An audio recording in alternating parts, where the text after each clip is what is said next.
What's up, Starcraft fans? We are nearing the end of our How to Play Level 1 Commander series. We did 0-2 last time, and honestly, that was one of the hardest videos I had to record. It was pretty difficult doing level 1 in Scythe of Amon with almost no units that are actually good.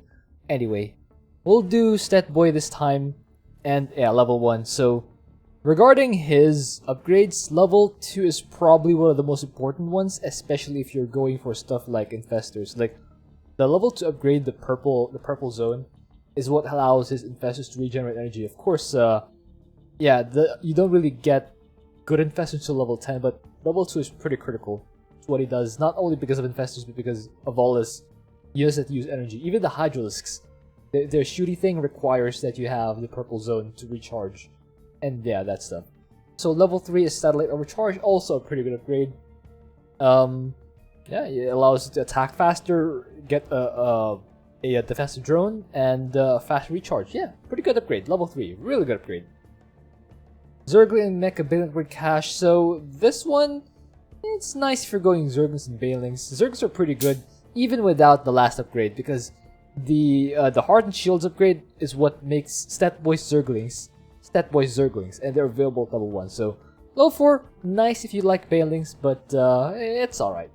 Number 5 is probably the most important upgrade for Super Gary, because that's when you get Super Gary. So, yeah, nothing much to say. Gary becomes Super Gary, and he becomes the ultimate hero unit.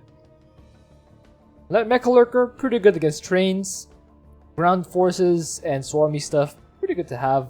It's on par with like level 4 upgrades. It's good, but you know, so are the others. This one will allow you to make your Studlights faster. It's nice. Yeah, it's pretty good to have, but as long as you play well enough, you're on top of your stat zone spreading, you shouldn't really depend on this, but it's pretty good to have. Yeah, pretty good to have. Hydralisk and Lurker upgrade cache, pretty nice. Yeah, you'll get anti-air range, and you'll have, you know, better stuff against the trains. Pretty good. This will allow you to your best oil thing for Super Gary. I kinda don't notice this when I play, but it's actually pretty helpful, especially when you mass Zerglings and Garys nearby. So yeah, it's pretty good stuff. Level 10 is when you unlock the mass Infestor strategy. I like using as a Stetboy. Even though he has better units like Corruptors and Zerglings, Infestors generally are a, pretty versatile unit, and it's pretty fun to use, especially when you like rapid firing stuff and pretend you have high APM. Level 11 Mecha Battle Carrier Lord, a pretty cool unit, a novelty, but not that critical to Stetboy's arsenal. Pretty good to have, but not critical. Upgrade cache for the Mecha Ultralisk, it's alright. This will allow you to lifesteal and allow your Ultralisks to be anti-air. It is notable, but, you know, not that critical. This one will make your, you will double the best oil you get from the Zerglings and Bailings when they die. It's alright. It's alright, not bad. Mecha Spy upgrade cache will allow you to damage over time for your Corruptors and improve your Mecha Battle Carrier Lord. So yeah, nice. You know, this one will allow you to research loads of teeth. Will allow you to research 2 upgrades simultaneously. So when you play on hard difficulty, you can probably go up to brutal at level 5. Once you unlock Super Gary, you can actually just go brutal. If you play on normal difficulty, you go up to hard at level 5, and you can probably start going up to brutal at level 10. As long as you know rapid fire. If you don't know how to rapid fire, number 1, you should learn it. Number 2, you can probably start doing brutal at like level 12 if you don't know rapid fire. And you play on normal difficulty. Yeah, that's how you go about it. Anyway, we'll go on missed opportunities. Thank you to Legendary Sinner and Trent Hand, who are supporting me in the Mobilization Wave tier, and Darth and Shadow Archon, who are supporting me in the Pulse Cannon tier. And thank you to all my supporters on Patreon. So again, we'll be on the Maguro map because I want to select the enemy composition because I don't want to spend too much time rerolling and stuff. So let's begin. Once you have the option for Stet Boy to rush out Super Gary, obviously you devote all your resources to getting Super Gary out as early as you can. But prior to that, you don't really need to rush your hive. So for this one, I'll be going economy focus, but not really a tech focus. So yeah, I chose this map. I chose this map because of Stet Boy's special lines, which is pretty funny. And also because it's a relatively, should I say, relatively easy map. It's pretty long, but it's, you know, relatively manageable once you get the hang of it. So on this map, of course, you must escort Stet Boy's Terrazine harvesting bots to the geysers. Some over here, and more will appear later on. And you're allowed to lose one harvesting bot, but if you lose two on brutal difficulty, you lose the game. So you can see I'm getting a spawning pool early on, like 19 supply. I'm still trying to get drones, because yeah, drones are the backbone of your economy. You want to get as many of them as possible before I actually need to, you know, build other stuff. Once the spawning pool completes, I will get a few Zerglings. Yeah, here we go. 3 pairs of Zerglings, mostly to break down the rocks. And well, you can see there's creep on the minimap here, and that indicates the enemy's Zerg. And most Zerg enemy competitions send Zerglings for wave 1, which is why I'm gonna get this Baling Nest. See, it's on the way. I will need like 4 Balings to affect the first Zergling wave, and that should be fine. I'll probably need more if it's roaches. But spoiler alert, it's not roaches. Anyway, starting to get double gas harvesting going, so I can have more money later on for better units. So you notice that the way you spread the stat zone is Stet Boy is you click this stat light button here over here, and you deploy it within the stat zone. And of course, you see the stat zone over here is that colored piece of the map where your units will get bonuses depending on what configuration the stat zone is in. So you can see I'm currently in the blue zone. It means, as you can see here, my drones return the crystals to the hatchery faster than usual. I can see my Balings move faster than usual, even without upgrades. And that will allow them to close in on the enemies even more easily. You can see Zerglings are still whacking at the rocks, and you can see, yeah. If you have an ally, I've done a video on this before, but sometimes it's useful to your ally for you to rush the stat zone to his mineral line, but in other times it's actually not that beneficial, especially if his base is further away from you. Like if you're on a map like Temple of the Past, you need like 6 stat lights to reach all the way to your ally's base, and by the time your stat lights reach there, he should already have 3 workers per patch saturation, which means the stat zone you put there will not be as beneficial as it otherwise would be. You can see I've switched my stat light configuration.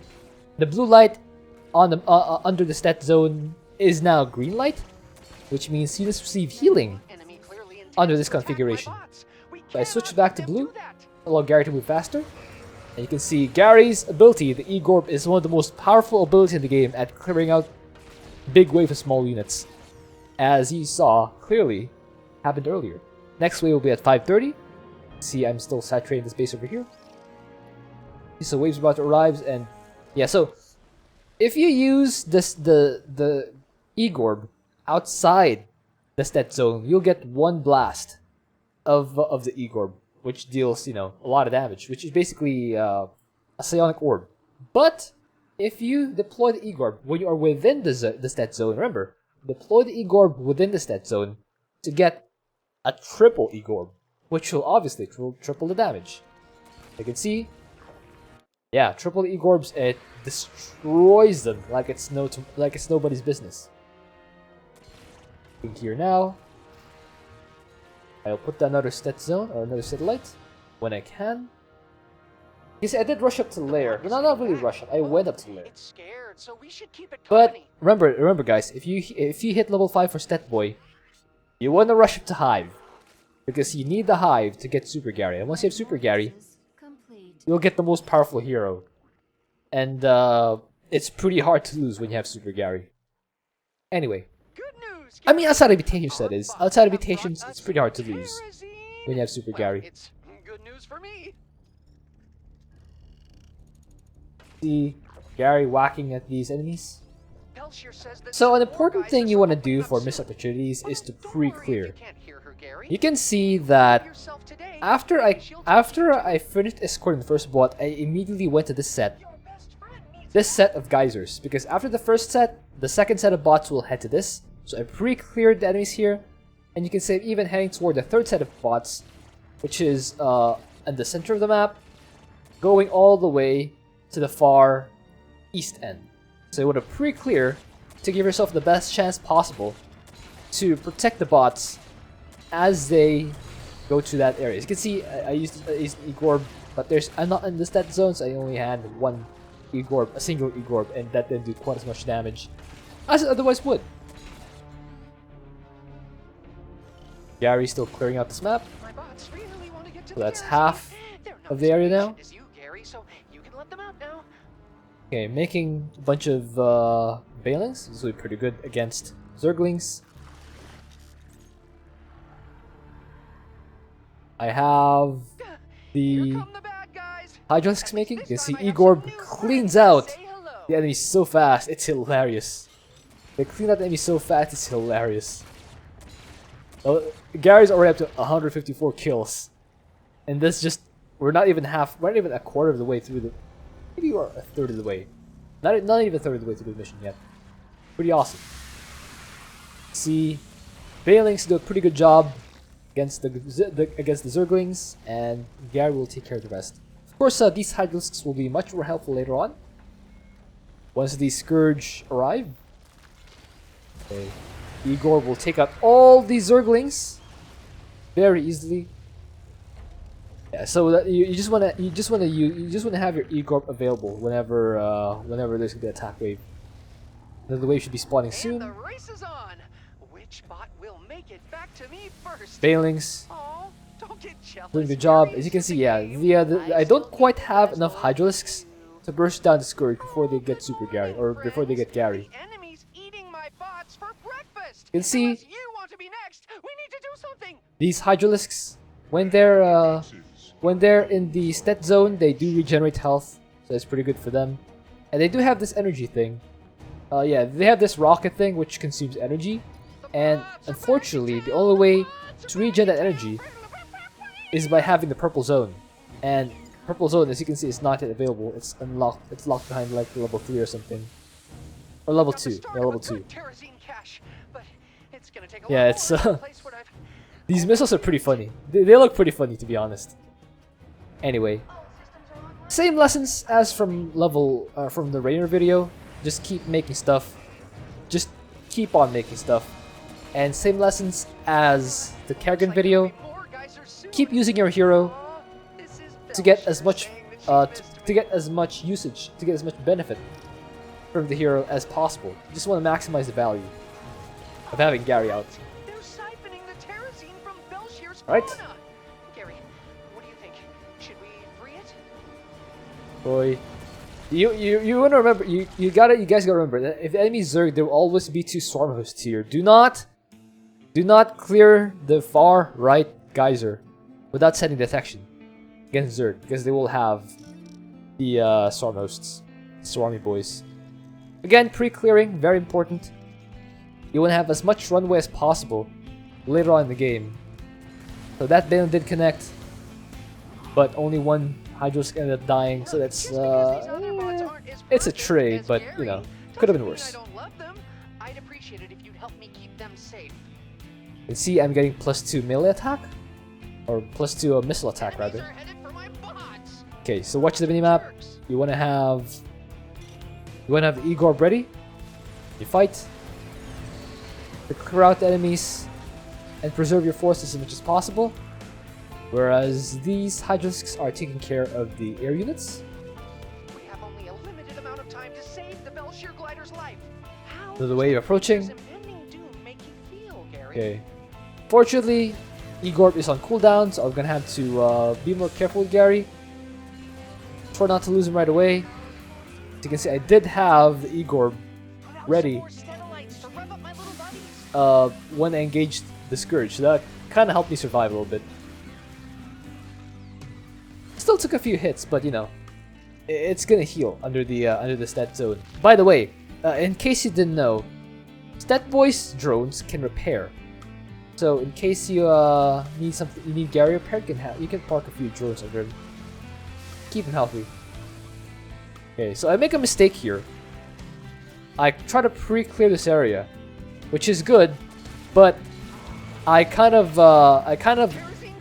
was banking on the enemy to spawn here, or at least path through here,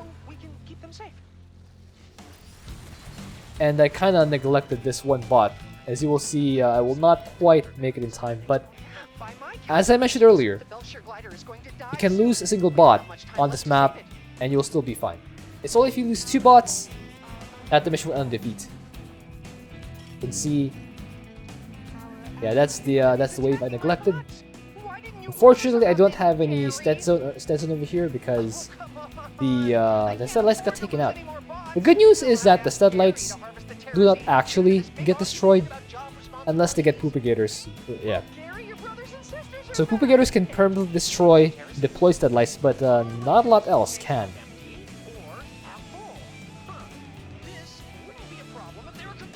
Just continuing to clear out this area. So just try to dodge those Ravager Biles. Okay. Okay, 1530 wave. I try to get my army in position to intercept. Should be good. Should be a decent spot to intercept. I'm at 136 supply, which is pretty decent because I still have Gary. Obviously, Super Gary would have been super better, but yeah, I'm just gonna make use of what I have. So I still use the Igor, clear out as much of the enemies as I can. Didn't quite connect with all the Scourge, and for this, yeah, Gary will probably die, and he does. But the good news is, most of my army is still fighting in the stat zone. You can see they're still kind of healing. I did lose one there, but the ones who survive, they will go back to full health. You can see that guy's back to full health. Guy is also going back to full health, so pretty good. You can see I'm making an extra hatchery over here. The hatchery will allow me to rally forces more quickly to the area, to the front. It's generally good to have, you know? More larvae, something to tank against the enemies, and it also spreads stat zone, you know? It's, what's not to love? Pretty good. It's just pretty good to have in general. So Gary's out. Okay. Even teleports an overlord here to the area. Switch to blue zone. You can see switching to blue zone will allow my forces to move faster. And later on, again, at later levels, Gary will get the ability to overcharge stud lights. And if you overcharge a stud light while you're in the blue zone configuration, your units will shoot faster. So it's an offensive-based overcharge. Right now, it's in the green zone, which means these will heal. And if you overcharge the green zone, it will give a defensive matrix each unit every like couple seconds. Or maybe every half second or so. Something like that. I could be wrong. They lied to me last It's pretty time I good. was here. Those little miscreants. Anyway, yeah, more Hydras to join the party. I'm at 139 supply. Not bad. Still getting more.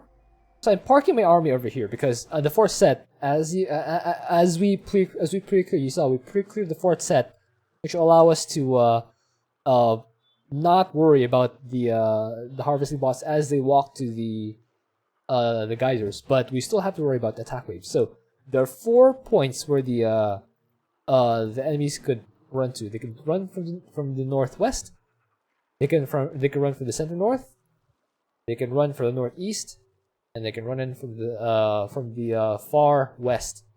I'm parking my army over here to allow myself a lot of time, or a big runway, to intercept the enemy. You will have to watch the minimap to see where the enemies are coming from.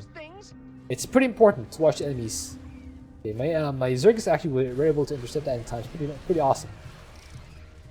Yeah, only a single Scourge connected with Gary that time, and that allowed him to live. Okay. Bring down that Guardian. Pretty good.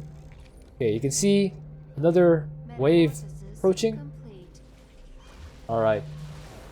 Throwing down the E-Gorb to kill all those Zerglings and those Scourge. Of course, Hydrolisks clean out the rest. Full black, don't want to engage this area. There are some defenders there. Unless you have an ally who wants to take care of the bonus, you probably should go there. Next wave is coming over here. I'll run over to intercept. And you can see another wave is heading from the north. We actually do not have any extra leeway because we already lost a bot. We gotta teleport as fast as we can. So Gary has wait, does he have it? Yeah, he does have teleport, but unfortunately it's on cooldown, which means I had to use the green zone to kind of run over here. You can see those Scourge took out Gary. A bit unfortunate, but could be worse. Yeah, it could be worse. Me and my friends will protect you. I'm up to 143 supply. Still fighting in the green zone. So not losing a lot of supply. I lost one, lost two. And then it's back to going. It's back to growing in supply. I lost another 2 supply, but yeah. I have 4 more Hydralisks on the way. As I just have another wave. I just clean out these dudes.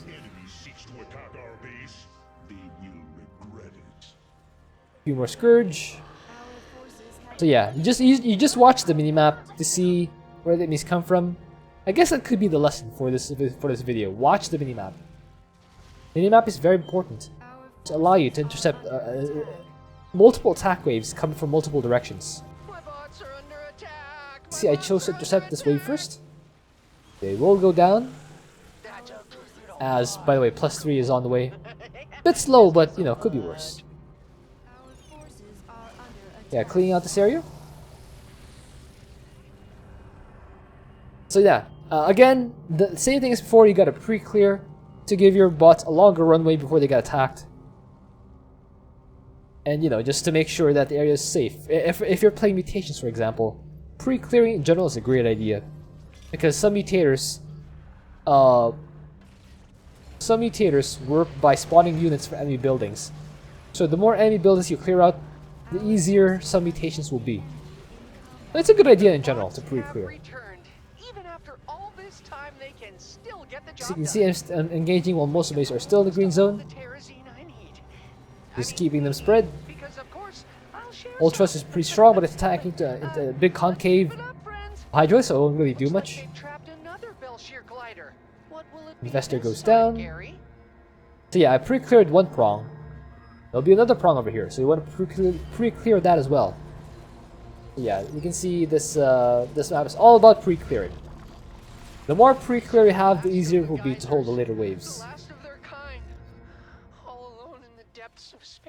For these, so for these last geysers, the enemy will come from 4 directions. Center north, 1 o'clock, far northeast, and the far east. So you wanna make sure that those areas are you know, watched. If you have enough money, you can put down static defense over here. You can clear this, put down static defense over here.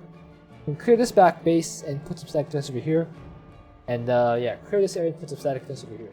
But unfortunately, I'm still not maxed out because I'm level 1, so all I can do is try to keep maxing out. If we want to free that Belshear glider I mentioned, we don't have all day. Okay, I am clearing this area out. Bots are on their way. Let's keep them out of trouble. It's a good idea in general to pre-clear maps. Yeah, it's a pretty good idea in general. Even if you don't get to spawn camp, it's still pretty good. Like, it teaches you to be aggressive. Sorry, And it makes mutations easier. It actually does. Okay, I had a teleport that time, so I teleported here. And I used the E-Gorb to clear out those Scourge. Okay, I scramble over to defend this wave. And they're flying into my line of defenses, aka the Hydralisks. And that's gonna be a pretty good engagement for me. Clear out these gardens, make them not a thing. And run back on defense. You can see another wave has spawned at the far northwest, far northeast. You see a spore crawler over there. I put that random spine crawler or a spore crawler. Try to get Gary to live, which he does. There's another garden over here. What would you do, Gary? The answer you gave will probably Alright. determine whether I ever trust Ooh. aliens. They're super Clutch powerful and Igor, great. just to collect the Scourge. Yeah, just delete this Guardian. Delete these air units. So yeah, as you can see, it's just continuous unit production for me. I eventually got all the way to 176 supply, and I'm still growing because the green zone helps keep my dudes alive, and yeah, I take very favorable gateways with my army in good positions. Okay, you see a huge concave of dudes here. Those guys are smashing my bots to pieces, and I really don't want to pick up after them like the And last yeah, time I was here. they're fighting in the green That's zone, one dead whale. which means they will get continuous energy I can regen. analyze the remaining Next later and wave make a spawned right here. organized version of it. I'm gonna run my The forces bots are over. returning now. I can always count on them to do Okay, that. no Scourge in sight this time. Certain robot companion whom I will But you not still name. wanna, yeah, make sure Gary doesn't get focused down until you get Super Gary at least. Once you have Super Gary, it's gonna be even harder to break it down. Alright, next wave is at 2803. 48 minutes and 3 seconds. It'll be a big wave. And it's spawning right now. Bad guys are getting closer. I'm more scared about this wave because this wave will have hybrids. But yeah, this one, a random wave, kind of just spawned over here. That's fine. Now I gotta handle this big wave with so many guardians. Like, yeah. Really? 7 guardians. There we go. A bunch of hybrids.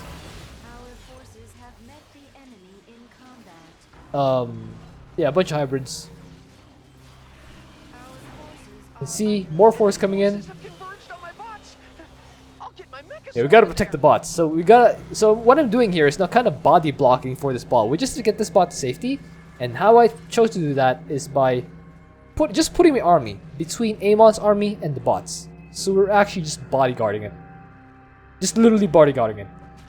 Anyway, that was the last wave. At around 29 minutes 30 seconds, you should expect any more waves, which means this bot is going home free, and you should be just you just be free to kind of, you know, try to do whatever. If you haven't fully cleared yet, or if you haven't full cleared yet, you can get on the map, do that sort of stuff, and yeah, pretty good game.